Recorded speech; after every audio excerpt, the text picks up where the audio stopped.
ತಂದೆ ಕುಮಾರ ಪರಿಶುದ್ಧಾತ್ಮನೆಂಬ ತ್ರಿಯೇಕ ದೇವರ ನಾಮದಲ್ಲಿ ಈ ಪಾವನ ದಿನದ ಆರಾಧನೆಯನ್ನು ನಾವು ಪ್ರಾರಂಭಿಸುವ ಹಾಗೆ ತಲೆಗಳನ್ನು ತಗ್ಗಿಸಿ ನಾವು ಇರಲಿಯೇ ದೇವರ ಪ್ರಸನ್ನತೆಯನ್ನು ಹೊಂದಿಕೊಳ್ಳುತ್ತಾ ಆತನನ್ನು ಆರಾಧಿಸುವ. ನಾನು ಇಂದಿನಿಂದ ನಿನ್ನನ್ನು ಇಸ್ರಾಯೇಲರ ಮುಂದೆ ಘನಪಡಿಸುವೆನು. ನಾನು ಮೋಶೆಯ ಸಂಗಡ ಇದ್ದ ಹಾಗೆ ನಿನ್ನ ಸಂಗಡಲೂ ಇರುವೆನೆಂಬುದಾಗಿ ಅವರಿಗೆ ಗೊತ್ತಾಗುವುದು. ನೀನಂತೂ ಹೆದರಬೇಡ, ನಾನೇ ನಿನ್ನೊಂದಿಗಿದ್ದೇನೆ. ದಿಗ್ಭ್ರಮೆಗೊಳ್ಳದಿರು, ನಾನೇ ನಿನ್ನ ದೇವರು.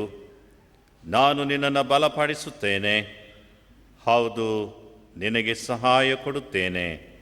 ನನ್ನ ಧರ್ಮದ ಬಲಗೈಯನ್ನು ನಿನಗೆ ಆಧಾರ ಮಾಡುತ್ತೇನೆ. ನಾನು ನಿನಗೆ ಆಜ್ಞಾಪಿಸಿದ್ದನ್ನೆಲ್ಲ ಸ್ಥಿರಚಿತ್ತನಾಗಿರು, ಧೈರ್ಯದಿಂದಿರು, ಅಂಜಬೇಡ, ಕಳವಳಗೊಳ್ಳಬೇಡ.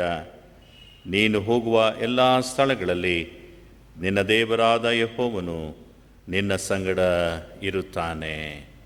ಆಮೆನ್. ನಾವೆಲ್ಲರೂ ಕುಳಿತಿರುವಲ್ಲಿಯೇ ಆರಂಭಿಕ ಸಂಗೀತವನ್ನು ಹಾಡಿಕೊಳ್ಳೋಣ.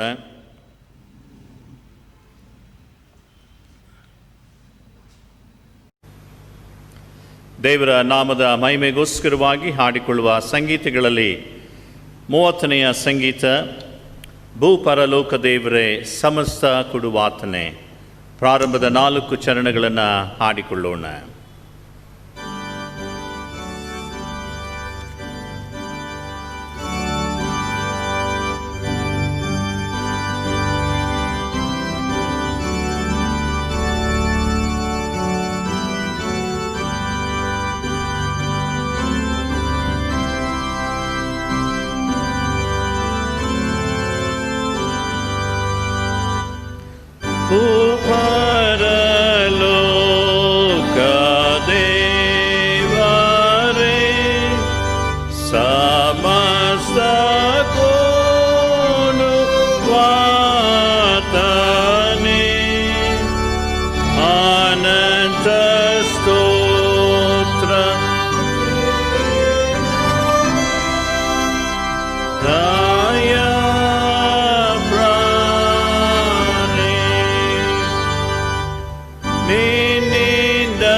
ಪುದುವಾದ ದೇವರ ಆರಾಧನಾ ಕ್ರಮ ಪುಸ್ತಕ ಪುಟ 124, 3ನೇ ವಿಧಾನದ 2ನೆಯ ಸ್ತುತಿಯನ್ನು ಅನುಸರಿಸೋಣ. ಕರ್ತನು ತನ್ನ ಪರಿಶುದ್ಧ ಮಂದಿರದಲ್ಲಿದ್ದಾನೆ, ಭೂಲೋಕವೆಲ್ಲ ಆತನ ಮುಂದೆ ಮೌನವಾಗಿರಲಿ. ಆತನ ಸಾನ್ನಿಧ್ಯದಲ್ಲಿ ಮಾನ ಮಹಿಮೆಗಳು, ಆತನ ಪವಿತ್ರ ಆಲಯದಲ್ಲಿ ಬಲ ಸೌಂದರ್ಯಗಳು ಇರುತ್ತವೆ. ನಾನಂತೂ ನಿನ್ನ ಮಹಾಕೃಪೆಯನ್ನು ಹೊಂದಿದವನಾಗಿ ನಿನ್ನ ಮಂದಿರದೊಳಕ್ಕೆ ಪ್ರವೇಶಿಸುವೆನು. ನಿನ್ನಲ್ಲಿ ಭಯಭಕ್ತಿಯುಳ್ಳವನಾಗಿ ನಾನಾಗಿ ನಿನ್ನ ಪರಿಶುದ್ಧ ಆಲಯದ ಕಡೆಗೆ ಅಡ್ಡಬೀಳುವೆನು. ಕರ್ತನು ನನಗೆ ಬೆಳಕು ರಕ್ಷಕನು ಆಗಿದ್ದಾನೆ, ನಾನು ಯಾರಿಗೆ ಭಯಪಟ್ಟೇನು? ಕರ್ತನು ನನ್ನ ಪ್ರಾಣದ ಆಧಾರನು, ನಾನು ಯಾರಿಗೆ ಹೆದರೇನು? ಆತನು ನಮ್ಮ ಪಾಪಗಳಿಗೆ ಸರಿಯಾಗಿ ನಮ್ಮನ್ನು ಶಿಕ್ಷಿಸಲಿಲ್ಲ, ನಮ್ಮ ಅಪರಾಧಗಳಿಗೆ ತಕ್ಕಂತೆ ದಂಡಿಸಲಿಲ್ಲ. ಭೂಮಿಯ ಮೇಲೆ ಆಕಾಶವು ಎಷ್ಟು ಉನ್ನತವೋ ಆತನಲ್ಲಿ ಭಯಭಕ್ತಿಯುಳ್ಳವರ ಮೇಲೆ ಆತನ ಕೃಪೆಯು ಅಷ್ಟು ಅಪಾರವಾಗಿದೆ. ಕರ್ತನ ಮಹೋಪಕಾರಗಳಿಗೆ ಬದಲೇನು ಮಾಡಲಿ? ರಕ್ಷಣಾ ಪಾತ್ರೆಯನ್ನು ತೆಗೆದುಕೊಂಡು ಕರ್ತನ ನಾಮವನ್ನು ಪ್ರಖ್ಯಾತಿಪಡಿಸಿ. ಎಲ್ಲರೂ ಒಟ್ಟಾಗಿ ಹೇಳೋಣ. ಕರ್ತನೇ ನನ್ನ ಶರಣನೇ, ನನ್ನ ವಿಮೋಚಕನೇ, ನನ್ನ ಮಾತುಗಳು ನನ್ನ ಹೃದಯದ ಧ್ಯಾನವು ನಿನಗೆ ಸಮರ್ಪಕವಾಗಿರಲಿ. ಪ್ರಾರ್ಥನೆ ಮಾಡೋಣ.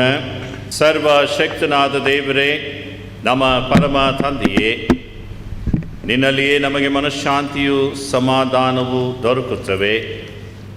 ಈ ಆರಾಧನೆಯಲ್ಲಿ ನೀನು ನಮಗೆ ಪ್ರಸನ್ನನಾಗಬೇಕೆಂದು ಬೇಡಿಕೊಳ್ಳುತ್ತೇವೆ. ನಿನ್ನ ಆತ್ಮನ ವರಗಳನ್ನು ನಮ್ಮ ಮೇಲೆ ಸುರಿಸು. ಈ ಪವಿತ್ರ ಧ್ಯಾನದ ಸಮಯದಿಂದ ನಾವು ದಿವ್ಯ ಲಾಭವನ್ನು ಪಡೆದು ನವ ಚೈತನ್ಯವನ್ನು ಹೊಂದಿ ನೀನು ನಮಗೆ ನೇಮಿಸಿದ ಕೆಲಸವನ್ನು ಮಾಡಿ ಮುಗಿಸಲು ಬಲಗೊಳ್ಳುವಂತೆ ಅನುಗ್ರಹಿಸಬೇಕೆಂದು ನಮ್ಮ ಕರ್ತನಾದ ಯೇಸು ಕ್ರಿಸ್ತನ ಮುಖಾಂತರ ನಿನ್ನನ್ನು ಬೇಡಿಕೊಳ್ಳುತ್ತೇವೆ. ಆಮೇನ್. ನಾವು ಸ್ವಲ್ಪ ಹೊತ್ತು ಮೌನವಾಗಿದ್ದು ನಮ್ಮ ಪಾಪಗಳನ್ನು ತ್ರಯೇಕ ದೇವರಲ್ಲಿ ಅರಿಕೆ ಮಾಡೋಣ.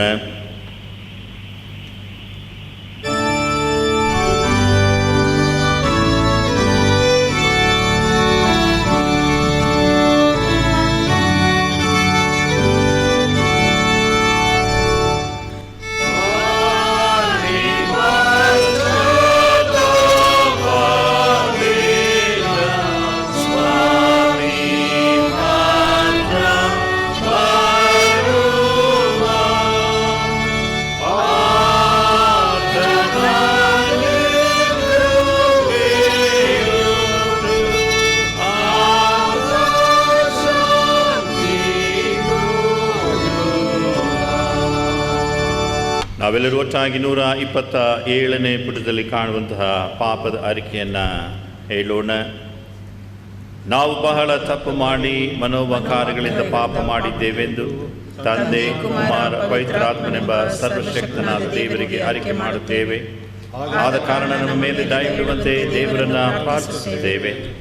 ಸರ್ವಶಕ್ತನಾದ ದೇವರೇ, ನಮ್ಮ ಮೇಲೆ ಕರುಣೆ, ನಮ್ಮ ಪಾಪಗಳೆಲ್ಲ ಕ್ಷಮಿಸಿ, ಎಲ್ಲ ಕೇಳಿದ ನಮ್ಮನ್ನು ಬಿಡಿಸಿ, ಎಲ್ಲ ಸದಾಚಾರದಲ್ಲಿ ನಮ್ಮನ್ನು ನೆಲೆಗೊಳಿಸಿ ಬಲಪಡಿಸಿ ನಿತ್ಯ ಜೀವನದಲ್ಲಿ ಸೇರಿಸಿ ನಮ್ಮ ಕರ್ತನಾದ ಯೇಸು ಕ್ರಿಸ್ತನ ಮುಖಾಂತರ ನಿನ್ನನ್ನು ಬೇಡಿಕೊಳ್ಳುತ್ತೇವೆ.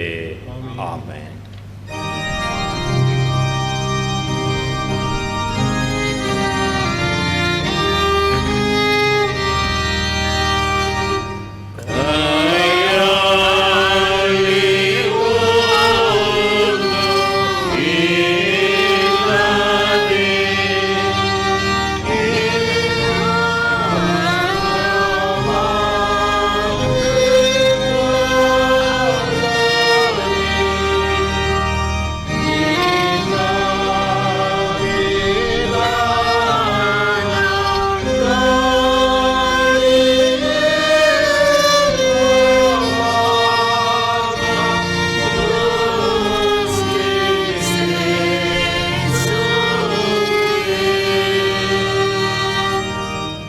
ಪ್ರಾರ್ಥನೆ ಮಾಡೋಣ.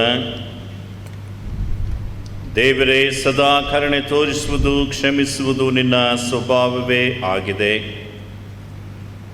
ನಮ್ಮ ಬಡಭಿನ್ನಗಳನ್ನು ಲಾಲಿಸಿ ನಮ್ಮ ಪಾಪಗಳ ಸಂಕೋಲೆಯಿಂದ ನಾವು ಬಂಧಿತರಾಗಿದ್ದರು. ಕರುಣಾಸಾಗರನಾದಂಥ ನೀನು ನಮ್ಮ ಮಧ್ಯಸ್ಥನೂ ಸಹಾಯಕನೂ ಆಗಿರುವ ಯೇಸು ಕ್ರಿಸ್ತನ ಘನಕ್ಕಾಗಿ ನಮ್ಮನ್ನು ಬಿಡುಗಡೆ ಮಾಡಬೇಕೆಂದು ನಿನ್ನನ್ನು ಬೇಡಿಕೊಳ್ಳುತ್ತೇವೆ. ಆಮೆನ್. ಈ ದಿನದ ಆರಾಧನೆಗೆ ದಾವೀದನ ಸಂಗ್ರಹದಲ್ಲಿ 32ನೇ ಸಂಗ್ರಹವನ್ನು ಉಕ್ತಿ ಪ್ರತಿಯಾಗಿ ಓದಿಕೊಳ್ಳೋಣ. ದಾವೀದನ ಕೀರ್ತನೆಗಳ ಸಂಗ್ರಹಗಳಲ್ಲಿ 32ನೇ ಸಂಗ್ರಹವನ್ನು ಉತ್ತರ ಪ್ರತ್ಯುತ್ತರವಾಗಿ ಹೇಳಿಕೊಳ್ಳೋಣ. ಪಾಪ ಪರಿಹಾರದಿಂದಲೂ ದೇವರ ನಂಬಿಕೆಯಿಂದಲೂ ಉಂಟಾಗುವ ಭಾಗ್ಯದ ವರ್ಣನೆ. ದಾವೀದನ ಪದ್ಯ. ಯಾವನ ದ್ರೋಹವು ಪರಿಹಾರವಾಗಿದೆಯೋ, ಯಾವನ ಪಾಪವು ಕ್ಷಮಿಸಲ್ಪಟ್ಟಿದೆಯೋ ಅವನೇ ಧನ್ಯನು. ಯೆಹೋವನು ಯಾವನ ಲೆಕ್ಕಕ್ಕೆ ಅಪರಾಧವನ್ನು ಎಣಿಸುವುದಿಲ್ಲವೋ, ಯಾವನ ಹೃದಯದಲ್ಲಿ ಕಪಟವಿಲ್ಲುವುದೋ ಅವನು ಧನ್ಯನು. ನಾನು ನನ್ನ ಪಾಪವನ್ನು ಅರಿಕೆ ಮಾಡದೇ ಇದ್ದಾಗ ದಿನವೆಲ್ಲ ನರಳುವುದರಿಂದ ನನ್ನ ಎಲುಬುಗಳು ಸವೆದು ಹೋಗುತ್ತಿದ್ದವು. ಹಗಲಿರುಳು ನಿನ್ನ ಶಿಕ್ಷಾಹಸ್ತವು ನನ್ನ ಮೇಲೆ ಭಾರವಾಗಿತ್ತು. ಬೇಸಿಗೆ ನೀರಿನಂತೆ ನನ್ನ ಶರೀರದ ಸಾರವೆಲ್ಲ ಬತ್ತಿ ಹೋಯಿತು. ಹೀಗಿರುವಲ್ಲಿ ಯೆಹೋವನ ಸನ್ನಿಧಿಯಲ್ಲಿ ನನ್ನ ದ್ರೋಹವನ್ನು ಒಪ್ಪಿಕೊಳ್ಳುವೆನು ಅಂದುಕೊಂಡು ನನ್ನ ಪಾಪವನ್ನು ಮರೆ ಮಾಡದೆ ನಿನಗೆ ದೋಷವನ್ನು ತಿಳಿಸಿದೆನು. ನೀನು ನನ್ನ ಅಪರಾಧ ಪಾಪಗಳನ್ನು ಪರಿಹರಿಸಿಬಿಟ್ಟಿ. ಇದರಿಂದ ಭಕ್ತರೆಲ್ಲರೂ ಸದಾ ಕಾಲದಲ್ಲಿ ನಿನ್ನನ್ನು ಪ್ರಾರ್ಥಿಸಲಿ. ಮಹಾಪ್ರಭು ಅವರನ್ನು ಮುಟ್ಟುವುದು ಇಲ್ಲ. ನೀನೇ ನನಗೆ ಮರೆಯು, ನಿರಪಾಯವಾಗಿ ನನ್ನನ್ನು ಕಾಯುವಿ, ವಿಮೋಚನ ಧ್ವನಿಯಿಂದ ನನ್ನನ್ನು ಆವರಿಸಿಕೊಳ್ಳುತ್ತಿ. ಯೆಹೋವನೇ ನಿನ್ನನ್ನು ಉಪದೇಶಿಸಿ ನಡೆಯಬೇಕಾದ ಮಾರ್ಗವನ್ನು ತಿಳಿಸಿದನು. ನಿನ್ನನ್ನೇ ಕಟಾಕ್ಷಿಸಿ ಆಲೋಚನೆ ಹೇಳುವನು ಅನ್ನುತ್ತಾನಲ್ಲ. ಆದದರಿಂದ ನೀವು ವಿವೇಕಹೀನರಾಗಿ ಕುದುರೆಯಂತಾಗಲಿ ಹೇಸರಗತ್ತೆಯಂತಾಗಲಿ ಇರಬೇಡಿರಿ. ಅವುಗಳು ಬಾರು ಕಡಿಯವಣಗಳಿಂದಲ್ಲದೆ ಸ್ವಾಧೀನವಾಗುವುದಿಲ್ಲವಷ್ಟೇ. ದುಷ್ಟರಿಗೆ ಅನೇಕ ಕಷ್ಟ ನಷ್ಟಗಳು ಉಂಟಾಗುವು, ಆದರೆ ಯೆಹೋವನಲ್ಲಿ ಭರವಸೆಯಿಟ್ಟು ಆತನ ಕೃಪೆಯು ಆವರಿಸಿಕೊಳ್ಳುವುದು. ಮುಂದಿನ ವಾಕ್ಯವನ್ನು ಎಲ್ಲರೂ ಒಟ್ಟಾಗಿ ಹೇಳೋಣ. ನೀತಿವಂತರೇ ಯೆಹೋವನಲ್ಲಿ ಸಂತೋಷಿಸುತ್ತಾ ಉಲ್ಲಾಸವಾಗಿರಿ, ಯಥಾರ್ಥ ಚಿತ್ತರೇ ಆತನ ವಿಷಯದಲ್ಲಿ ಉತ್ಸಾಹ ಧ್ವನಿ ಮಾಡಿರಿ ಎಂಬುದೇ. ಈ ದಿನಕ್ಕೆ ನೇಮಕವಾದಂತಹ ಉಕ್ತಿ ಪ್ರಸ್ತುತಿಯ ವೇದ ಭಾಗವನ್ನು ಓದಿ ಕೇಳೋಣ.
ಮೊದಲನೆಯ ವೇದ ಪಾರಾಯಣವನ್ನು ವಿಮೋಚನಾ ಕಾಂಡ 14ನೇ ಅಧ್ಯಾಯ 15ರಿಂದ 31ರವರೆಗೆ ಓದಿ ಕೇಳೋಣ.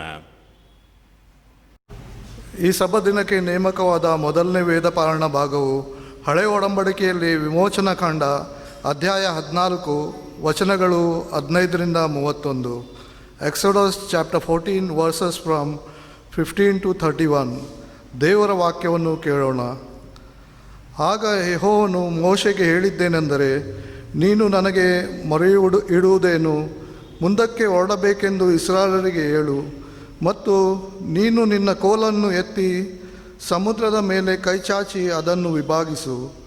ಆಗ ಇಸ್ರಾಯೇಲರು ಸಮುದ್ರದ ಮಧ್ಯದಲ್ಲಿ ಒಣಗಿದ ನೆಲದ ಮೇಲೆ ನಡೆದು ಹೋಗುವರು.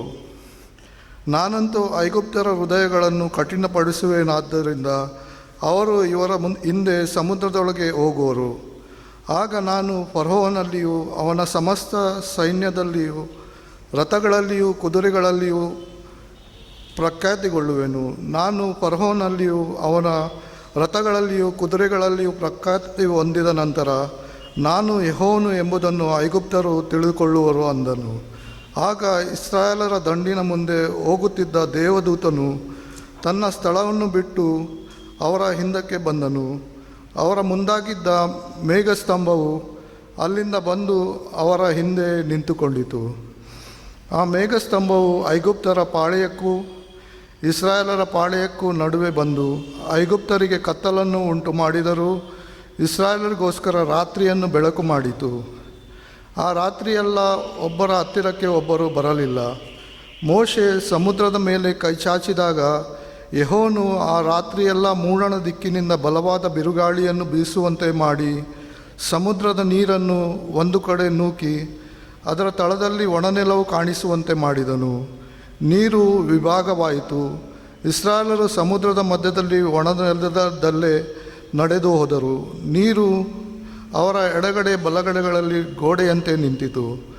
ಐಗುಪ್ತರು ಅಂದರೆ ಫರೋಹನ ಕುದುರೆಗಳು, ರಥಗಳು, ರಾಹುತರು ಅವರನ್ನು ಬೆನ್ನಟ್ಟುವವರಾಗಿ ಅವರ ಹಿಂದೆಯೇ ಸಮುದ್ರದೊಳಗೆ ಹೋದರು. ಬೆಳಗಿನ ಜಾವದಲ್ಲಿ ಯೆಹೋವನು ಆ ಅಗ್ನಿ ಮೇಘಸ್ತಂಭದೊಳಗಿಂದ ಐಗುಪ್ತರ ದಂಡಿನ ಕಡೆಗೆ ನೋಡಿ ಅದನ್ನು ಗಲಿಬಿಲಿ ಮಾಡಿದನು. ಆತನು ಅವರ ರಥಗಳ ಚಕ್ರಗಳನ್ನು ತೆಗೆದುಬಿಟ್ಟಿದ್ದರಿಂದ ಐಗುಪ್ತರು ಬಹು ಕಷ್ಟದಿಂದ ಒಡಕೊಂಡು ಹೋದರು. ಆಗ ಐಗುಪ್ತರು, ನಾವು ಇಸ್ರಾಯೇಲರ ಮುಂದೆ ನಿಲ್ಲಲಾರೆವು, ಓಡಿ ಹೋಗೋಣ, ಯೆಹೋವನು ಅವರಿಗೋಸ್ಕರ ನಮಗೆ ವಿರೋಧವಾಗಿ ಯುದ್ಧ ಮಾಡುತ್ತಾನೆ ಎಂದು ಹೇಳಿಕೊಂಡರು. ಅಷ್ಟರಲ್ಲಿ ಯೆಹೋವನು ಮೋಶೆಗೆ, ಸಮುದ್ರದ ಮೇಲೆ ನಿನ್ನ ಕೈ ಚಾಚು, ಆಗ ಅದರ ನೀರು ಮೊದಲಿನಂತೆ ಬಂದು ಐಗುಪ್ತರನ್ನು, ಅವರ ರಥಗಳನ್ನು, ರಾಹುತರನ್ನು ಮುಳುಗಿಸುವುದೆಂದು ಹೇಳಿದನು. ಮೋಶೆ ಸಮುದ್ರದ ಮೇಲೆ ಕೈಚಾಚಿದನು. ಬೆಳಗಾಗುವಾಗಲೇ ಸಮುದ್ರದ ನೀರು ಮೊದಲಿದ್ದಂತೆಯೇ ತುಂಬಿಕೊಳ್ಳಲು ಐಗುಪ್ತರು ಓಡಿ ಹೋಗುತ್ತಾ ಅದರ ಎದುರಾಗಿಯೇ ಬಂದರು. ಹೀಗೆ ಯೆಹೋವನು ಐಗುಪ್ತರನ್ನು ಸಮುದ್ರದೊಳಗೆ ಕೆಡವಿಬಿಟ್ಟನು. ನೀರು ಮೊದಲಿನಂತೆ ಬಂದು ಆ ರಥಗಳನ್ನು, ರಾಹುತರನ್ನು, ಅವರ ಹಿಂದೆ ಸಮುದ್ರದೊಳಗೆ ಹೋಗಿದ್ದ ಫರೋಹನ ಸೈನ್ಯದವರೆಲ್ಲರನ್ನೂ ಮುಳುಗಿಸಿತು. ಅವರಲ್ಲಿ ಒಬ್ಬರಾದರೂ ಉಳಿಯಲಿಲ್ಲ. ಇಸ್ರಾಯೇಲರು ಸಮುದ್ರದೊಳಗೆ ಒಣನೆಲದಲ್ಲೇ ನಡೆದು ಹೋದರು. ನೀರು ಅವರ ಎಡಗಡೆ ಬಲಗಡೆಗಳಲ್ಲಿ ಗೋಡೆಯಂತೆ ನಿಂತಿತು. ಆ ದಿನದಲ್ಲಿ ಯೆಹೋವನು ಇಸ್ರಾಯೇಲರನ್ನು ಐಗುಪ್ತರ ಕೈಗೆ ತಪ್ಪಿಸಿದನು. ಐಗುಪ್ತರು ಸತ್ತು ಸಮುದ್ರ ತೀರದಲ್ಲಿ ಬಿದ್ದಿರುವುದನ್ನು ಇಸ್ರಾಯೇಲರು ಕಂಡರು. ಯೆಹೋವನು ಐಗುಪ್ತರಲ್ಲಿ ಮಾಡಿದ ಈ ಪರಾಕ್ರಮ ಕಾರ್ಯವನ್ನು ಇಸ್ರಾಯೇಲರು ನೋಡಿ ಯೆಹೋವನಿಗೆ ಭಯಪಟ್ಟು ಆತನಲ್ಲಿಯೂ ಆತನ ಸೇವಕನಾದ ಮೋಶೆಯಲ್ಲಿಯೂ ನಂಬಿಕೆ ಇಟ್ಟರು ಎಂಬುದೇ. ದೇವರು ಈ ವಾಕ್ಯಗಳನ್ನು ಆಶೀರ್ವದಿಸಲಿ.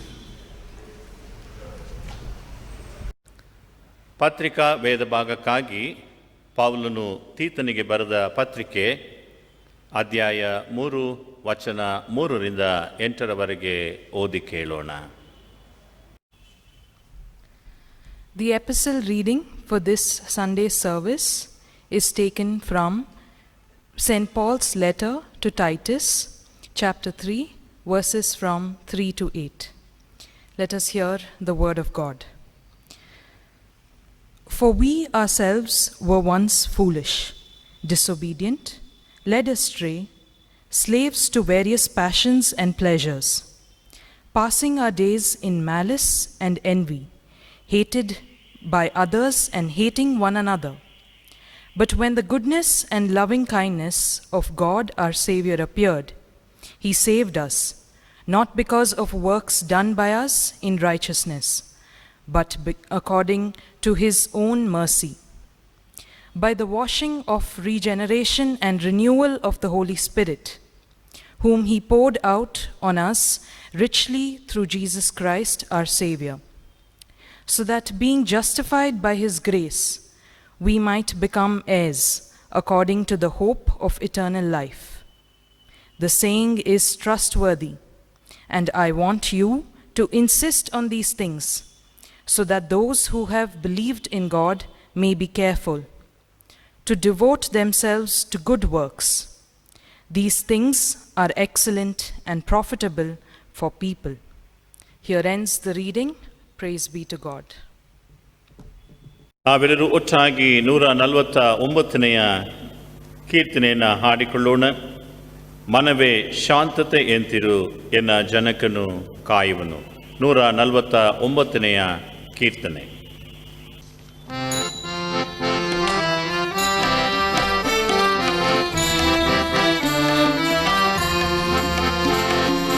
ಮನವೇ ಶಾಂತತೆಯಾಂತಿರು ಎನ್ನ ಜನಕನು ಕಾಯುವನು. ಮನವೇ ಶಾಂತತೆಯಾಂತಿರು ಎನ್ನ ಜನಕನು ಕಾಯುವನು. ಎನ್ನ ಮನವೇ ಶಾಂತತೆಯಾಂತಿರು ಎನ್ನ ಜನಕನು ಕಾಯುವನು. ಎನ್ನ ಮನವೇ ಶಾಂತತೆಯಾಂತಿರು ಎನ್ನ ಜನಕನು ಕಾಯುವನು.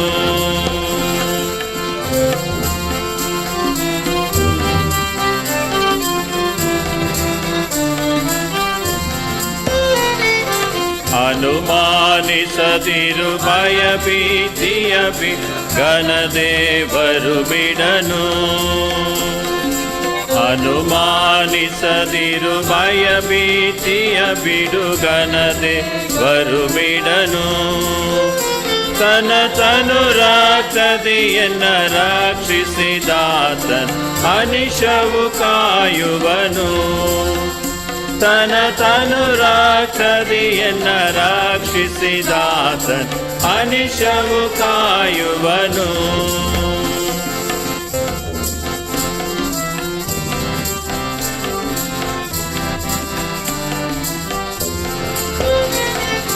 ಘೋಷಿಪ ಜಲಗಳ ನಡುವೆನ ಪೋಗಲ್ ಆಸರೆಯಾಗಿಹನು.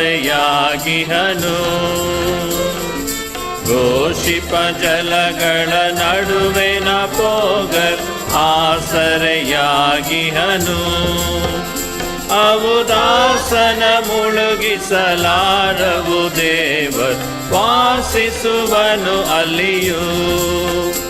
ಅವು ದಾಸನ ಮುಳುಗಿಸಲಾರವು ದೇವರು ವಾಸಿಸುವನು ಅಲ್ಲಿಯೂ. ಮನವೇ ಶಾಂತತೆಯ ತಿರು ಎನ್ನ ಜನಕನು ಕಾಯುವನು.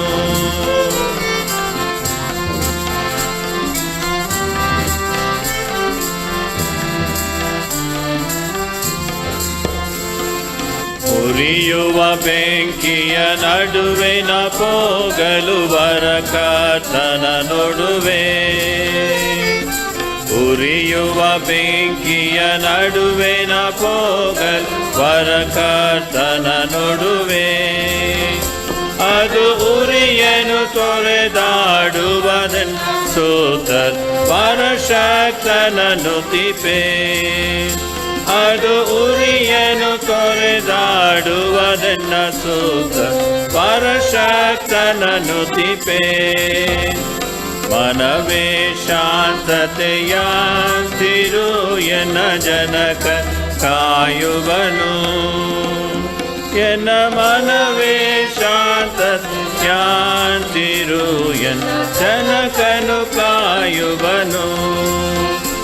ಎನ್ನ ಮನವೇ ಶಾಂತತೆಯ ತಿರು ಎನ್ನ ಜನಕನು ಕಾಯುವನು.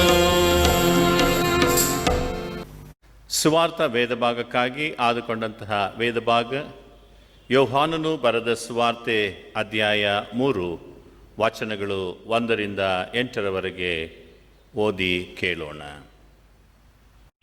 ಸುವಾರ್ಥ ಪಾರಾಯಣಕ್ಕಾಗಿ ನೇಮಕವಾದ ವೇದಭಾಗವು ಶ್ರೀ ಯೋಹಾನನು ಬರೆದ ಸುವಾರ್ತೆ 3ನೇ ಅಧ್ಯಾಯ ವಚನಗಳು 1 ರಿಂದ 8 ಶ್ರೀ ಯೋಹಾನನು ಬರೆದ ಸುವಾರ್ತೆ 3ನೇ ಅಧ್ಯಾಯ ವಚನಗಳು 1 ರಿಂದ 8 ದೇವರ ವಾಕ್ಯವನ್ನು ಓದಿ ಕೇಳೋಣ.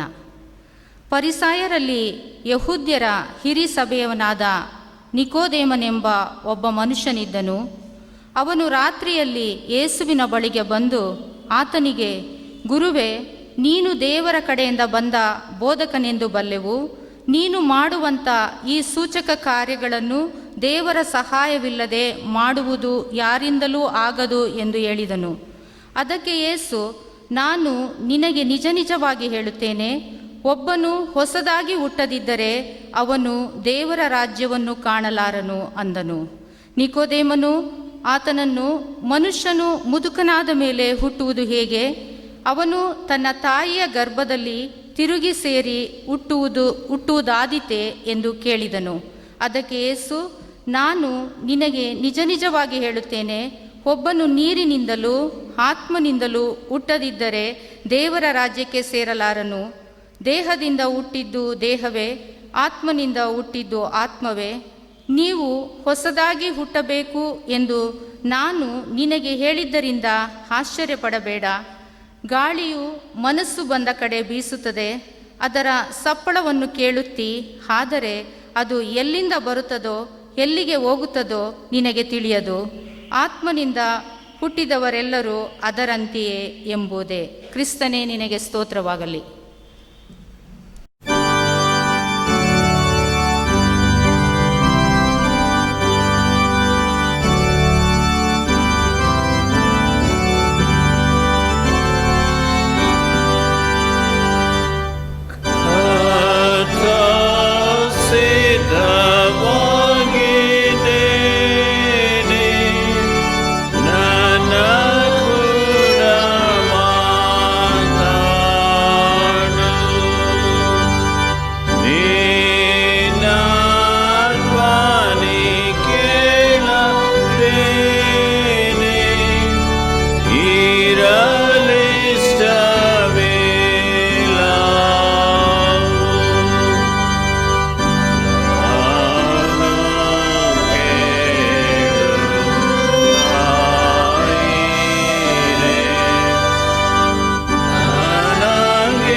ಕರ್ತನಲ್ಲಿ ಪ್ರೀತಿಯುಳ್ಳ ಪ್ರಿಯ ದೇವಜನರೇ, ತ್ರೇಕ ದೇವರ ನಾಮದಲ್ಲಿ ನಿಮ್ಮನ್ನು ವಂದಿಸುತ್ತಾ ಸ್ವಲ್ಪ ಹೊತ್ತು ದೀಕ್ಷಾ ಸ್ನಾನ ಒಂದು ಪರಿಶುದ್ಧ ಸಂಸ್ಕಾರ ಎಂಬ ಪೀಠಿಕೆಯಲ್ಲಿ ದೇವರ ವಾಕ್ಯವನ್ನು ನಾವು ಧ್ಯಾನಿಸೋಣ.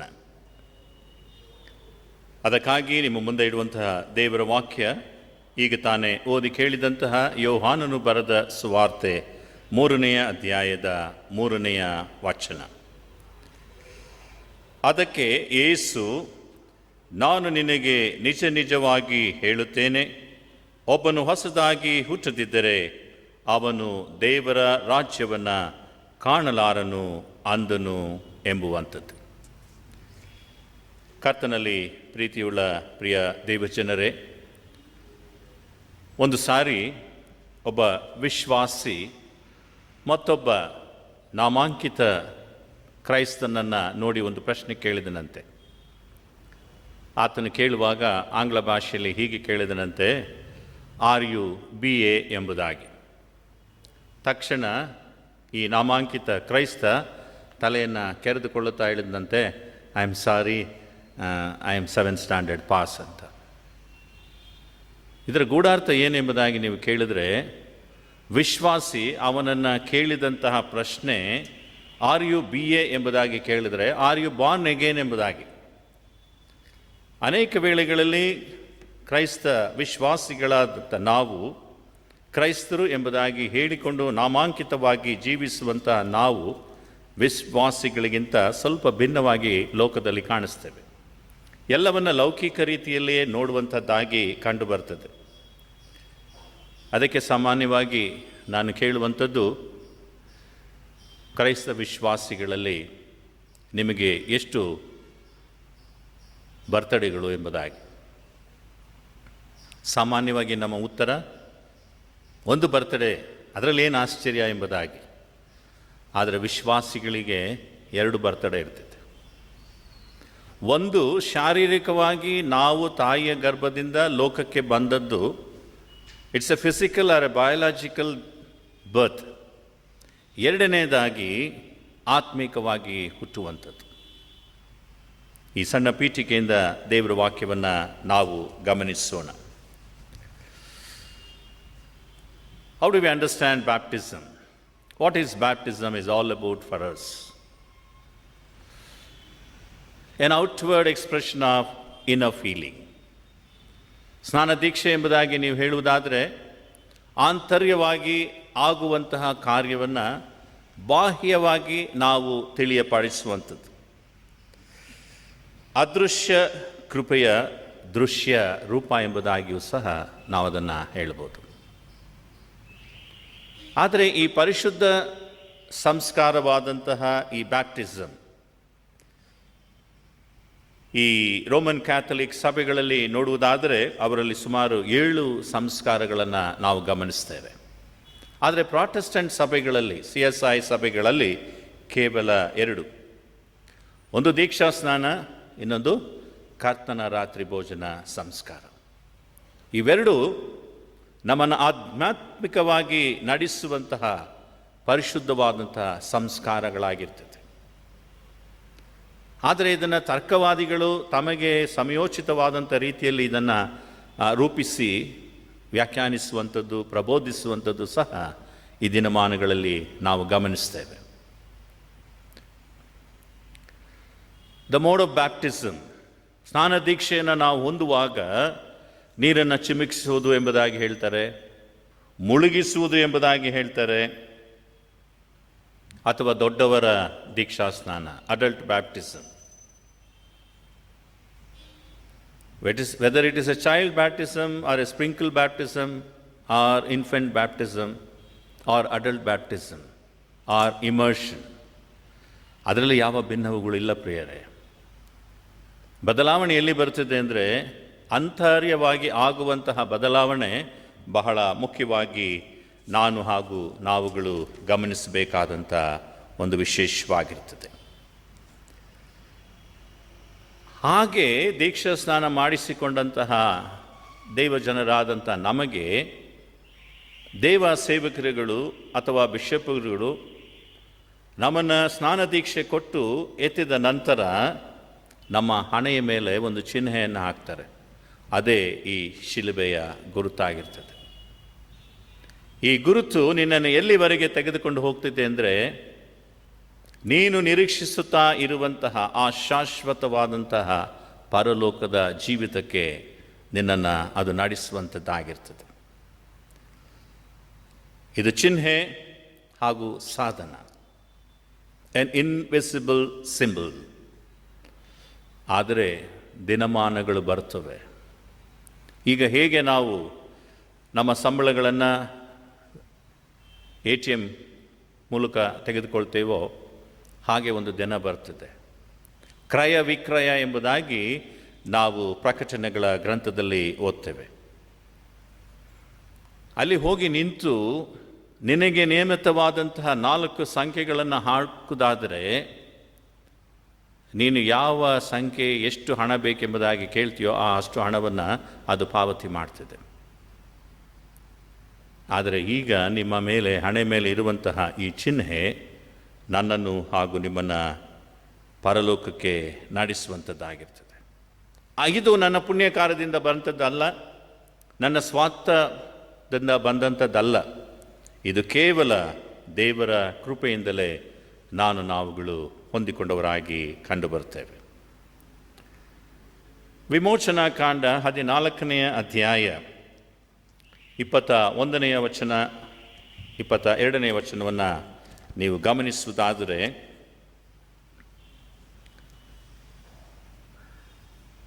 ಅಲ್ಲಿ ಹೀಗೆ ಬರೆಯಲ್ಪಟ್ಟಿದೆ, ಅದು ಕೆಂಪು ಸಮುದ್ರ ವಿಭಾಗವಾಗುವಂಥದ್ದು. ಇಸ್ರಾಯೇಲರು ಬಹಳ ಧೈರ್ಯದಿಂದ ಸಮಾಧಾನದಿಂದ ನಡೆದು ಹೋಗುವಂತಹ ಒಂದು ಕಾರ್ಯ. ಆಂಗ್ಲ ಭಾಷೆಯಲ್ಲಿ ಇದನ್ನು ಫೇತ್ ಜರ್ನಿ ಎಂಬುದಾಗಿ ನಾವು ಗಮನಿಸ್ತೇವೆ. ಆದರೆ ನಾಯಕನಾದಂಥ ಮೋಶೆಯನ್ನು ಈ ಇಸ್ರಾಯೇಲರು ಎಷ್ಟರ ಮಟ್ಟಿಗೆ ದೂಷಿಸ್ತಾರೆ ಎಂಬುದಾಗಿ ಹೇಳಿದರೆ, 11ನೇ ವಚನ, ಅವರು ಮೋಶೆಗೆ, ಐಗುಪ್ತ ದೇಶದಲ್ಲಿ ಸಮಾಧಿಗಳಿಲ್ಲವಾದದ್ದರಿಂದ ಅರಣ್ಯದಲ್ಲಿ ಸಾಯಿರಿ ಎಂಬುದಾಗಿ ನಮ್ಮನ್ನು ಇಲ್ಲಿಗೆ ಕರೆದುಕೊಂಡು ಬಂದಿಯೇನು. ನೋಡಿ, ಮನುಷ್ಯ ದೇವರು ಮಾಡುವಂತಹ ಕಾರ್ಯಗಳನ್ನು ಎಷ್ಟು ಬೇಗ ಮರೆಯುತ್ತಾನೆ ಎಂಬುದಕ್ಕೆ ಇದೊಂದು ನಿದರ್ಶನವಾಗಿರ್ತದೆ. ಅಲ್ಲಿ ಅವರು ಬಂದಿಗಳಾಗಿ ಶಿಕ್ಷೆಯನ್ನು ಅನುಭವಿಸುತ್ತಾ ದೇವರಲ್ಲಿ ಭಿನ್ನವಿಸಿಕೊಂಡದ್ದು, ನನ್ನನ್ನು ಬಿಡಿಸು ಎಂಬುದಾಗಿ ಹೇಳಿದ್ದು ಎಲ್ಲವನ್ನು ಮರೆತರು.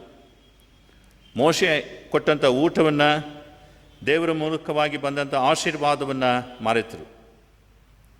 ಯಾಕೆ ನಮಗೆ ಈ ಪ್ರಕಾರ ಮಾಡಿ ಐಗುಪ್ತ ದೇಶದಿಂದ ಕರೆದುಕೊಂಡು ಬಂದಿ? ಮೋಶೆ ಅವರನ್ನು ಕರೆದುಕೊಂಡು ಬರಲಿಲ್ಲ, ದೇವರು ನಾಯಕನನ್ನಾಗಿ ಕಳಿಸಿ ಅವರನ್ನು ಅಲ್ಲಿಂದ ಬಿಡಿಸಿ ಕರೆಕೊಂಡು ಬಂದಿತ್ತು. ನೀನು ನಮ್ಮ ಗೊಡವೆಗೆ ಬರಬೇಡ, ನಾವು ಐಗುಪ್ತರಿಗೆ ದಾಸರಾಗಿಯೇ ಇರುವುದಾಗಿ ಎಂಬುದಾಗಿ ನಿನಗೆ ಹೇಳಲಿಲ್ಲವೇ? ಅಂದರೆ ಆ ಲೌಕಿಕವಾದಂಥ ದಾಸತ್ವದಲ್ಲಿಯೇ ಇರುವುದಕ್ಕೆ ಅವರು ಇಷ್ಟಪಡುತ್ತಾ ಇರುವುದನ್ನು ನೀವಿಲ್ಲಿ ಗಮನಿಸ್ತೀರ. ನಾವು ಅರಣ್ಯದಲ್ಲಿ ಸಾಯುವುದಕ್ಕಿಂತ ಐಗುಪ್ತರಿಗೆ ದಾಸರಾಗಿರುವುದೇ ವಾಸಿಯಾಗಿರುವುದಿಲ್ಲ ಎಂಬುದಾಗಿ ಹೇಳ್ತಾರೆ. ಅನೇಕ ವೇಳೆಗಳಲ್ಲಿ ದೇವರು ನಮ್ಮನ್ನು ರಕ್ಷಿಸಲು, ನನ್ನ ವಿಮೋಚಿಸಲು ಬಂದಾಗ ನಾವುಗಳು ಹೇಳುವಂತಹ ವಾಕ್ಯಗಳಾಗಿ ಇದನ್ನು ಗಮನಿಸ್ತೇವೆ. ಆದರೆ ದೇವ ಸೇವಕನಾದಂತಹ ಮೋಶೆ ಅವರನ್ನು ಎಷ್ಟು ಚೆನ್ನಾಗಿ ಬಲಪಡಿಸ್ತಾನೆ ಎಂಬುದಾಗಿ ನೀವು ಗಮನಿಸುವುದಾದರೆ, ನೀವು ಅಂಜಬೇಡಿರಿ, ಸುಮ್ಮನೆ ನಿಂತುಕೊಂಡಿದ್ದು ಯೆಹೋವನು ಇವತ್ತು ನಿಮ್ಮನ್ನು ರಕ್ಷಿಸುವ ರೀತಿಯನ್ನು ನೋಡಿರಿ. ನೀನೇನು ಮಾಡಬೇಕಾಗಿಲ್ಲಪ್ಪ, ಮುಂದೆ ಬೆಟ್ಟ ಹೊಡಿಬೇಕಾಗಿಲ್ಲ, ಅಥವಾ ನೀರಿನಲ್ಲಿ ಧುಮುಕಬೇಕಾಗಿಲ್ಲ, ನೆನೆಯಬೇಕಾಗಿಲ್ಲ ಎಂಬುದನ್ನು ಆತನಿಗೆ ಚೆನ್ನಾಗಿ ಏನು ಹೇಳ್ತಾನೆ, ನೀವು ಅಂಜಬೇಡಿರಿ, ಸುಮ್ಮನೆ ನಿಂತುಕೊಂಡಿದ್ದು ಯೆಹೋವನು ಇವತ್ತು ನಿಮ್ಮನ್ನು ರಕ್ಷಿಸುವಂತಹ ರೀತಿಯನ್ನು ನೋಡಿರಿ. ಅಷ್ಟು ಹೇಳಿ ಸುಮ್ಮನಾಗಲ್ಲ. ನೀವು ಈ ಹೊತ್ತು ನೋಡುವಂತಹ ಐಗುಪ್ತರನ್ನು ಇನ್ನು ಮುಂದೆ ಎಂದಿಗೂ ನೋಡುವುದಿಲ್ಲ. ನೀವು ಈಗ ನೋಡುವಂತಹ ಈ ಐಗುಪ್ತರನ್ನು ಇನ್ನು ಮುಂದೆ ನೀವು ಎಂದಿಗೂ ನೋಡುವುದಿಲ್ಲ. ಅಲ್ಲಿಗೆ ದೇವರು ನನ್ನನ್ನು ರಕ್ಷಿಸುವಾಗ ಎಷ್ಟು ಚೆನ್ನಾಗಿ ಆತನ ಆ ಕಾರ್ಯವನ್ನು ಮಾಡುತ್ತಾನೆ ಎಂಬುದನ್ನು ನೀವು ಇಲ್ಲಿ ಗಮನಿಸಬಹುದು. ಮುಂದೆ ಏನಾಯಿತು?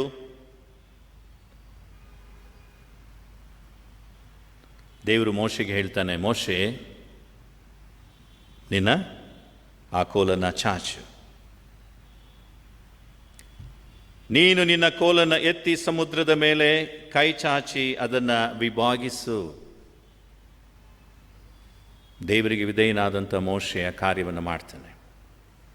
22ನೇ ವಚನ, ನೀರು ವಿಭಾಗವಾಯಿತು. ಇಸ್ರಾಯೇಲರು ಸಮುದ್ರದ ಮಧ್ಯದಲ್ಲಿ ಒಣ ನೆಲದಲ್ಲಿಯೇ ನಡೆದು ಹೋದರು.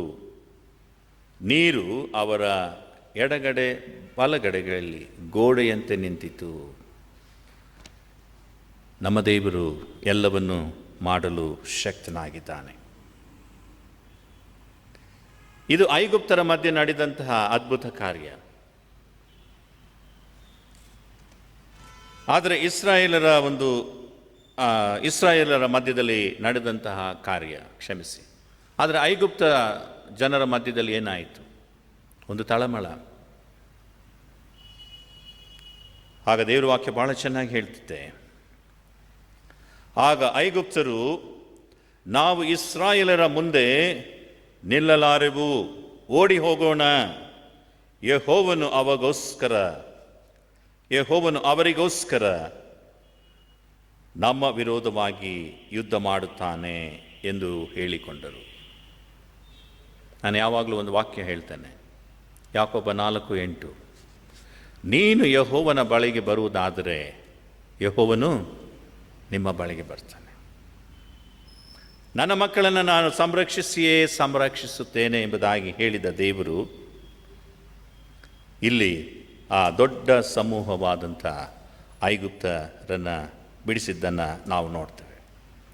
ದೇವರ ಕೃಪೆಯಿಂದ ನೀರಿನ ಮಧ್ಯದಲ್ಲಿ ನಡೆದು ರಕ್ಷಿಸಲ್ಪಟ್ಟರು. ಐಗುಪ್ತದ ದಾಸತ್ವದಿಂದ ಅವರು ಬಿಡುಗಡೆಯನ್ನು ಹೊಂದಿದರು. ಅಲ್ಲಿ ಮೋಶೆ ಕೇವಲ ಒಂದು ಸಾಧನವಾಗಿ ಆ ಕಾರ್ಯವನ್ನು ನಡೆಸುವನಾಗಿರುತ್ತಾನೆ. ಈಗ ತೀತನ ಪತ್ರಿಕೆಗೆ ನಾವು ಬರೋಣ. ತೀತನ ಪತ್ರಿಕೆ 3ನೇ ಅಧ್ಯಾಯ 4 ಮತ್ತು 5ನೇ ವಚನ. ನಮ್ಮ ರಕ್ಷಕನಾದ ದೇವರ ದಯೆಯೋ, ಹಾಗೆಯೇ ನೀವು ಓದಿಕೊಂಡು ಹೋಗುವುದಾದರೆ ಮುಂದೆ,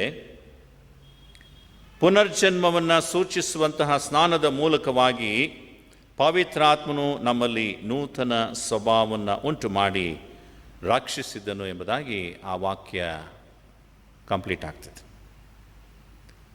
ಮತ್ತೆ ಹೇಳ್ತೇನೆ, ಇದು ನಮ್ಮ ಒಳ್ಳೆಯತನದಿಂದ ಅಲ್ಲ, ನಮ್ಮ ಸುಕೃತ್ಯದಿಂದಲೂ ಅಲ್ಲ, ಇದು ಕೇವಲ ಯೇಸು ಕ್ರಿಸ್ತನ ಕೃಪೆಯಿಂದಲೇ ನಾನು ಹಾಗೂ ನೀವು ನಿರ್ಣಯಿಸಲ್ಪಟ್ಟೆವು. ಇದನ್ನೇ ರೋಮಾಪುರದವರಿಗೆ ಬರೆದ ಪತ್ರಿಕೆ 2ನೇ ಅಧ್ಯಾಯ ಮತ್ತು 3ನೇ ಅಧ್ಯಾಯದಲ್ಲಿಯೂ ಸಹ ನಾವು ಗಮನಿಸ್ತೇವೆ. ಹೀಗೆ ದೇವರ ಕಾರ್ಯ ಮತ್ತು ದೇವರ ಕೃಪೆ ಕ್ರೈಸ್ತ ವಿಶ್ವಾಸಿಗಳಲ್ಲಿ ಅನೇಕವಾದಂಥ ಆಶೀರ್ವಾದವನ್ನು ತರುವುದನ್ನು ನಾವು ಗಮನಿಸಿದ್ದೇವೆ. ಸುವಾರ್ತೆಯ ವೇದ ಪಾರಾಯಣಕ್ಕೆ ನಾವು ಬರೋಣ. ಯೋಹಾನನು ಬರೆದ ಸುವಾರ್ತೆ ಅಧ್ಯಾಯ 3 ಪ್ರಾರಂಭದ 8 ವಚನಗಳು. ಅಲ್ಲಿ 2 ವಾಕ್ಯಗಳನ್ನು ನಾನು ಓದುವುದಕ್ಕೆ ಇಷ್ಟಪಡ್ತೇನೆ.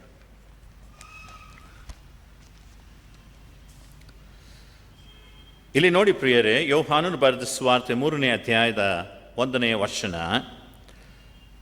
ಫರಿಸಾಯರಲ್ಲಿ ಯಹೂದ್ಯರ ಹಿರಿ ಸಭೆಯವನಾದಂಥ ನಿಕೋದೇಮನೆಂಬ ಒಬ್ಬ ಮನುಷ್ಯನಿದ್ದನು.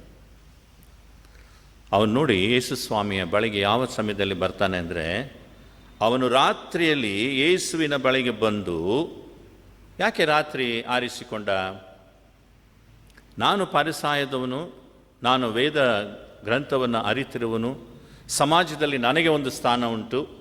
ಹೀಗಾಗಿ ನಜರೇತಿನ ಯೇಸುವಿನ ಬಳಿಗೆ ನಾನು ಹೋಗುವುದಾದರೆ ನಾಳೆ ಜನರು ನನ್ನನ್ನು ಗೌರವಿಸದೆ ಹೋದಾರೋ?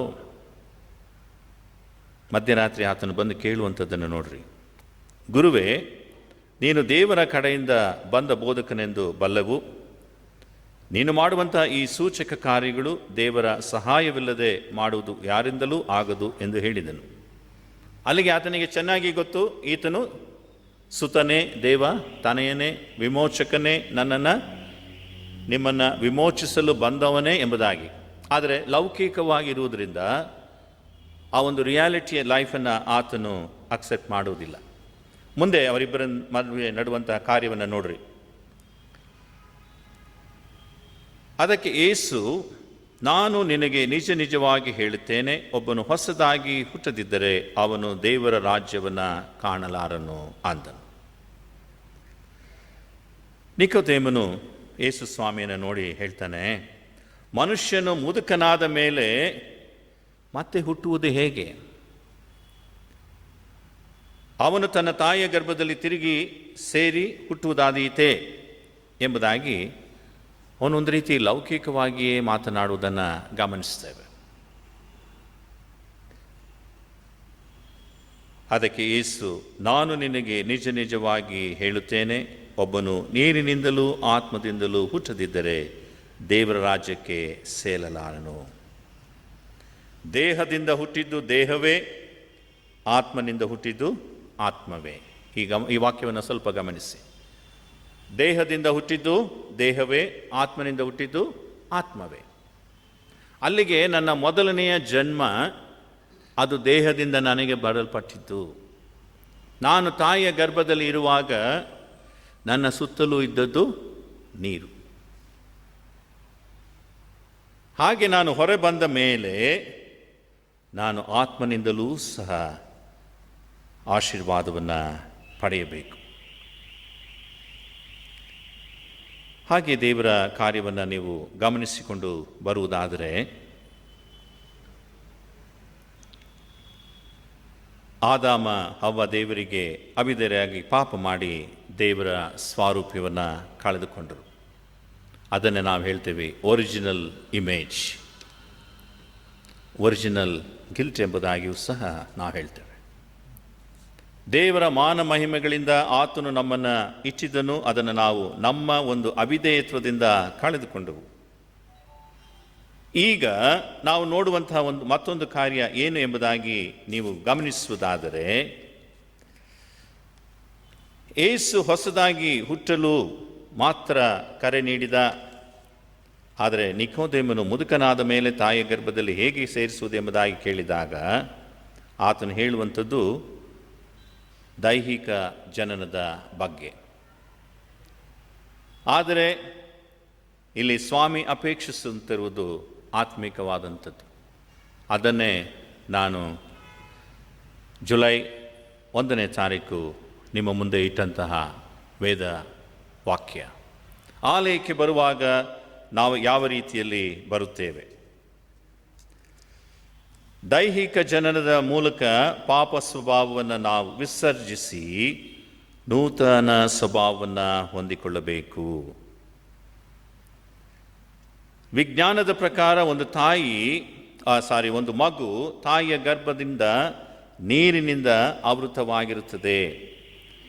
ಆದರೆ ತಾಯಿ ಗರ್ಭದಿಂದ ಹೊರಬಂದ ಮಗುವಿಗೆ ಆ ಮಗುವಿನ ಜನನ ನೀರಿನಿಂದ ಹುಟ್ಟುವಂಥದ್ದಾಗಿದೆ ಎಂಬುದಾಗಿ ನಾವು ವೈಜ್ಞಾನಿಕವಾಗಿ ತಿಳಿದುಕೊಳ್ಳುತ್ತೇವೆ. ಪುನರ್ಜನ್ಮವನ್ನು ಸೂಚಿಸುವಂತಹ ಜ್ಞಾನ ಎಂಬುದಾಗಿ ನೀವು ಕೇಳುವುದಾದರೆ ಅದು ಕೇವಲ ಪವಿತ್ರಾತ್ಮನಿಂದ ನನಗೂ ಹಾಗೂ ನಿಮಗೂ ಬರುವಂಥದ್ದು. ಪವಿತ್ರಾತ್ಮನ ಮೂಲಕ ಉಂಟಾಗುವಂತಹ ನೂತನ ಜನ್ಮಕ್ಕೂ ಪಾಪಗಳ ಪರಿಹಾರಕ್ಕೂ ಪವಿತ್ರ ಸ್ನಾನ ದೀಕ್ಷೆಗೂ ಅದು ಗುರುತಾಗಿರುತ್ತದೆ. ಹೀಗಾಗಿ ನಾವು ಪಾಪದ ಪಾಲಿಗೆ ಸತ್ತವರಾಗಿ ನೀತಿವಂತರಾಗಿ ಜೀವಿಸುವುದಕ್ಕೆ ಪ್ರಯತ್ನಿಸಿಕೊಳ್ಳಬೇಕು. ಹೀಗೆ ಸ್ನಾನ ದೀಕ್ಷೆ ಎಂಬುವಂಥದ್ದು ದೇವರ ಕೃಪೆಯಿಂದ ನನಗೂ ಹಾಗೂ ನಿಮಗೆ ಕೊಡಲ್ಪಡುವಂತಹ ಒಂದು ವಿಶೇಷವಾದಂಥ ಆಶೀರ್ವಾದವಾಗಿ ಕಂಡುಬರ್ತದೆ. ಮಾರ್ಟಿನ್ ಲೂಥರ್ ಸಂಸ್ಕಾರವನ್ನು ಕುರಿತು ಹೀಗೆ ಹೇಳ್ತಾರೆ: ದೀಕ್ಷಾ ಸ್ನಾನದ ಫಲ ಅದನ್ನು ನೆರವೇರಿಸುವ ವ್ಯಕ್ತಿಯಲ್ಲಾಗಲಿ ವಸ್ತುವಿನಾಗಲಿ ಅದನ್ನು ಸ್ವೀಕರಿಸುವಂಥ ವ್ಯಕ್ತಿಯಲ್ಲಾಗಲಿ ಇರದೆ ಕೇವಲ ದೇವರ ಕೃಪೆಯ ವಾಗ್ದಾನದಲ್ಲಿ ಮಾತ್ರ ಕಂಡುಬರುತ್ತದೆ. ಆದುದರಿಂದ ದೀಕ್ಷಾಸ್ನಾನ ಮೂಲಭೂತವಾಗಿ ದೇವರ ಕಾರ್ಯವಾಗಿರ್ತದೆ. ಮಾನವ ಅದನ್ನು ಸ್ವೀಕರಿಸಬೇಕು ಎಂಬುದಾಗಿ. ಕರ್ತನಲ್ಲಿ ಪ್ರೀತಿಯುಳ್ಳ ಪ್ರಿಯ ದೇವಜನರೇ, ನಾನು ಅನೇಕರನ್ನು ನೋಡಿದ್ದೇನೆ ನಮ್ಮ ಜೀವಿತದಲ್ಲಿ. ನಾವು ಪಾಪದ ಅರಿಕೆಯನ್ನು ಅಥವಾ ಮತ್ತೊಂದು ಕ್ರೀಡ್ ಎಂಬುದಾಗಿ ಅದನ್ನು ಹೇಳುವಾಗ ನಾವು ಹೇಳ್ತೇವೆ, ಒಂದೇ ದೀಕ್ಷಾ ಸ್ನಾನ ಉಂಟೆಂದು ಒಪ್ಪಿಕೊಳ್ಳುತ್ತೇನೆ ಎಂಬುದಾಗಿ ಹೇಳ್ತೇವೆ. ಆದರೆ ಕೆಲವರನ್ನು ಗಮನಿಸಿ, ಹೌದು CSIನಲ್ಲಿ ನಾನು ಇಮರ್ಷನ್ ಬ್ಯಾಪ್ಟಿಸಮ್ ತಗೊಂಡಿರಲಿಲ್ಲ, ಅದು ಸ್ಪ್ರಿಂಕಲ್ ಬ್ಯಾಪ್ಟಿಸಮ್ ಆಗಿತ್ತು, ನಾನು ದೊಡ್ಡವನಾಗಿರಲಿಲ್ಲ, ನನಗೆ ಅಷ್ಟು ಜ್ಞಾನ ಇರಲಿಲ್ಲ, ನಮ್ಮ ತಂದೆ ತಾಯಿಗಳೇನೋ ಮಾಡಿಬಿಟ್ರು ಎಂಬುದಾಗಿ ಬಹಳ ಹಗುರವಾಗಿ ಹೇಳ್ತೇವೆ. ಅವರಲ್ಲಿ ನನ್ನ ಒಂದು ಪ್ರಶ್ನೆ, ನನ್ನ ದೇವ ಜನವೇ, ದೃಢೀಕರಣ ಎಂಬುದಾಗಿ ಹೇಳುವುದಾದರೆ ನಿನ್ನ ಜೀವಿತದಲ್ಲಿ ಅದರ ಅರ್ಥ ಏನು? ನನ್ನ ತಂದೆ ತಾಯಿಗಳು ನನ್ನನ್ನು ಸಣ್ಣ ಮಗುವಾಗಿದ್ದಾಗ ದೇವರ ಮುಂದೆ ತಂದು, ದೇವರೇ ನೀನು ನನಗೆ ಕೊಟ್ಟಂತಹ ಈ ಮಗುವನ್ನು, ಅದು ಹೆಣ್ಣಾಗಲಿ ಗಂಡಾಗಲಿ, ಈ ನಿನ್ನ ಸ್ವಾಸ್ಥ್ಯವನ್ನು ಸ್ನಾನ ದೀಕ್ಷೆಯಲ್ಲಿ ನಾನೇನು ಮಾಡ್ತೇನೆ, ಈ ಕುಟುಂಬಕ್ಕೆ ಸೇರಿಸ್ತೇನೆ ಎಂಬುದಾಗಿ ಹೇಳ್ತಾರೆ. ಅಲ್ಲಿ ದೇವಜನರು ಏನು ಹೇಳ್ತಾರೆ, ಈ ಮಗುವನ್ನು ನಾವು ನಮ್ಮ ಅಂಗೀಕಾರಕ್ಕೆ ಸ್ವೀಕರಿಸಿಕೊಳ್ತೇವೆ ಅಂತಾರೆ. ಅಲ್ಲಿಗೆ ತಂದಂತಹ ತಂದೆ ತಾಯಿಗಳು ಬಯಾಲಜಿಕಲ್ ಅಥವಾ ಫಿಸಿಕಲ್ ಪೇರೆಂಟ್ಸ್ ಆಗಿದ್ದರೆ, ಅಲ್ಲಿ ಕೂತುಕೊಳ್ಳುವಂತಹ ನಾನು ನೀವು ಯಾರು? We are spiritual parents. ನನ್ನ ನಿಮ್ಮ ಜವಾಬ್ದಾರಿ ಎಲ್ಲಿವರೆಗೆ ಹೋಗುತ್ತದೆ?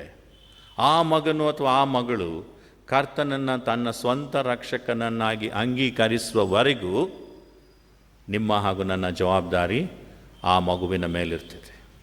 ಎಷ್ಟು ಜನ ಅದನ್ನು ಅರ್ಥೈಸಿಕೊಂಡಿದ್ದೇವೆ?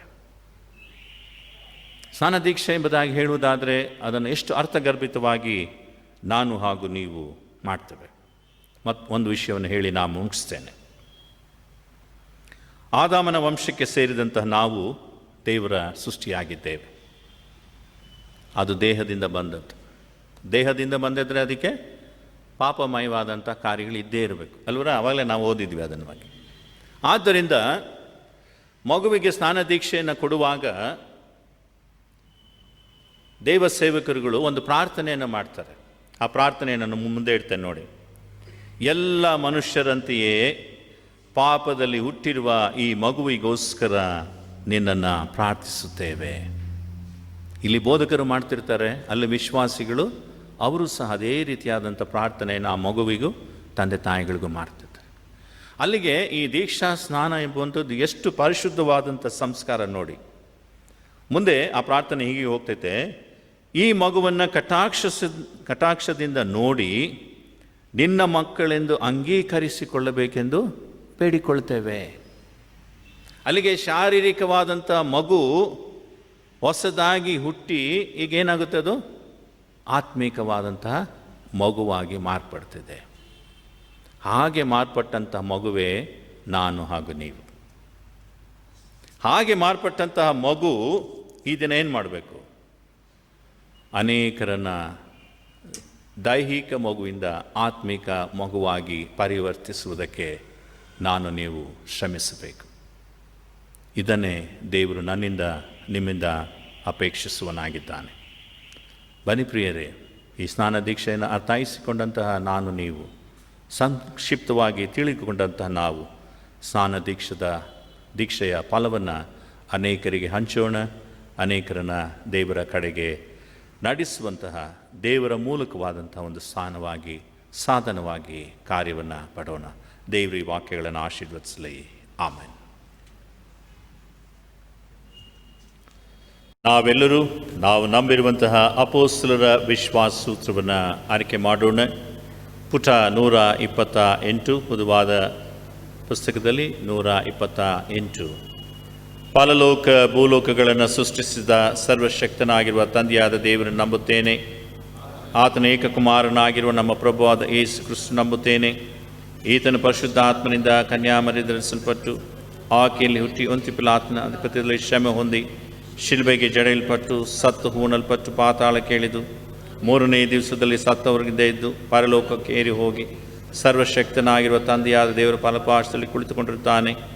ಈತನು ಅಲ್ಲಿಂದ ಬಂದು ಬದುಕಿರೋರಿಗೂ ಸತ್ತವ್ರಿಗೂ ನ್ಯಾಯ ತೀರಿಸಿ ನಂಬುತ್ತೇನೆ. ನಾನು ಪರಿಶುದ್ಧ ಆತ್ಮನ ನಂಬುತ್ತೇನೆ. ಒಂದೇ ಪರಿಶುದ್ಧ ಕ್ರೈಸ್ತ ಸಭೆಯು ಭಕ್ತರ ಅನ್ಯೋನ್ಯ ಪಾಪದ ಪರಿಹಾರ ದೇಹದ ಪುನರುತ್ಥಾನವು ನಿತ್ಯ ಜೀವ ಉಂಟೆಂದು ನಂಬುತ್ತೇನೆ. ಆಮೇನ್.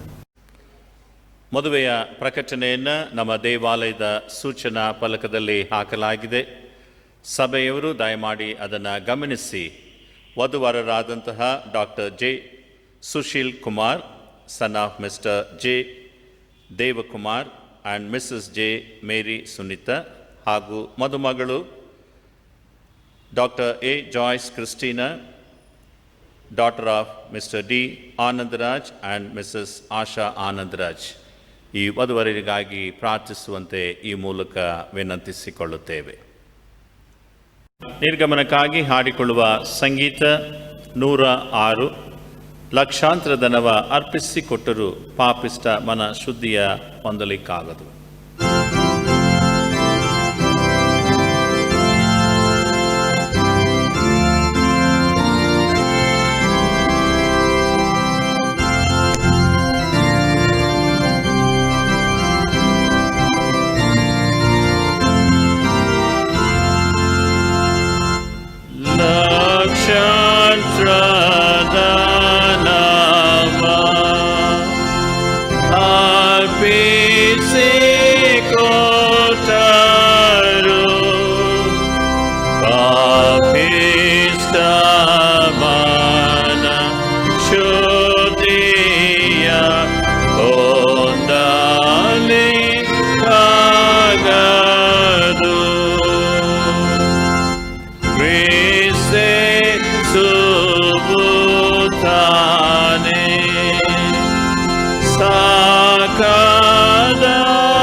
ನಾವೆಲ್ಲರೂ ಒಟ್ಟಾಗಿ ಕರ್ತನು ತಾನೇ ಕಲಿಸಿಕೊಟ್ಟ ಪ್ರಾರ್ಥನೆಯನ್ನು ಹೇಳೋಣ.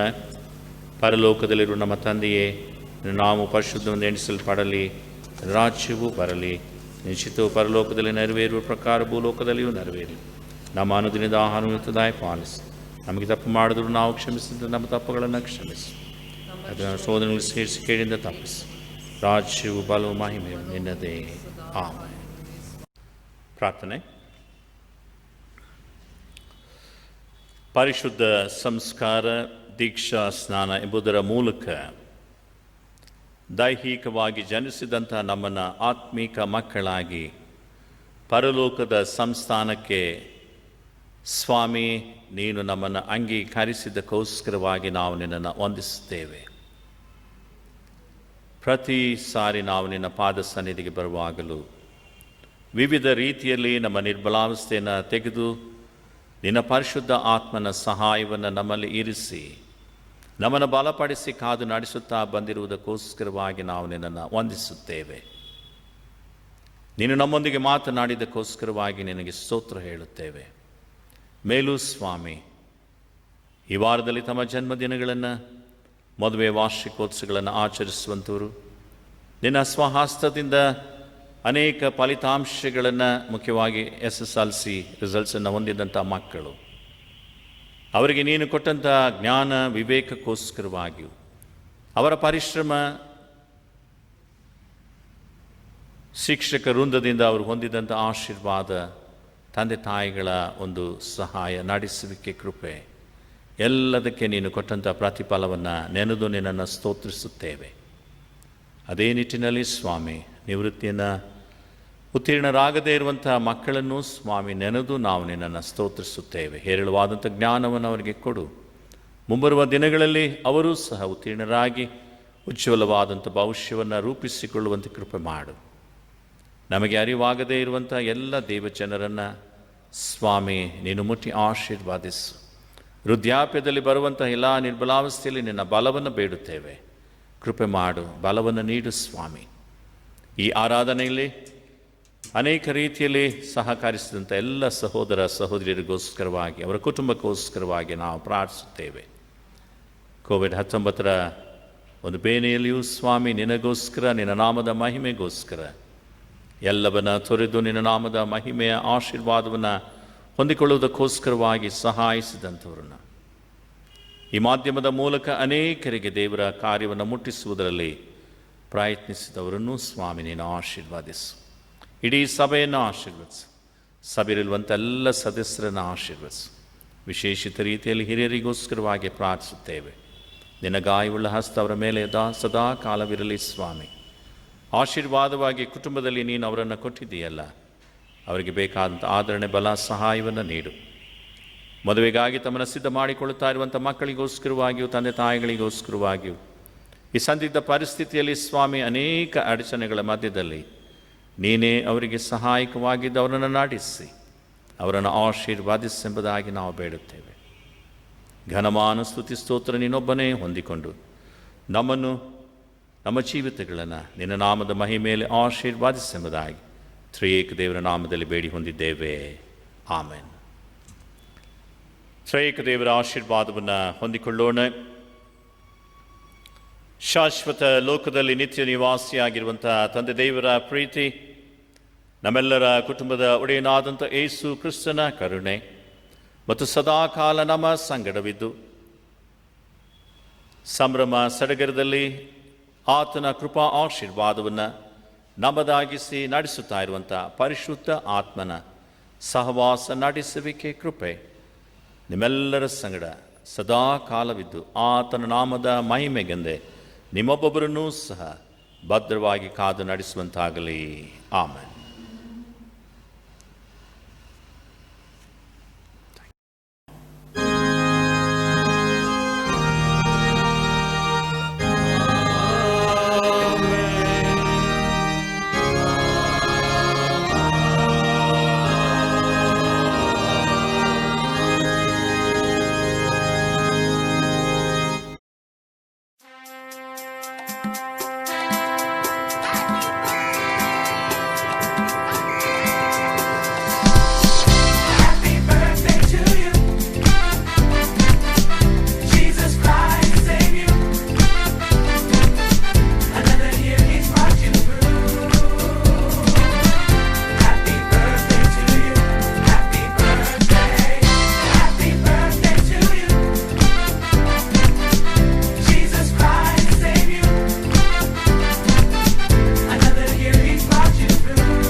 ಹುಟ್ಟಿ ಬೆಳೆದರು, ವಿವಾಹದಿ ಒಂದಾದರು. ಎಲ್ಲೋ ಹುಟ್ಟಿ ಬೆಳೆದರು, ವಿವಾಹದಿ ಒಂದಾದರು. ಇದುವೇ ದೇವರ ಸಂಕಲ್ಪ, ಇದುವೇ ಪರಿಶುದ್ಧ ವಿವಾಹ, ಇದುವೇ ದೇವರ ಸಂಕಲ್ಪ, ಇದುವೇ ಪರಿಶುದ್ಧ ವಿವಾಹ.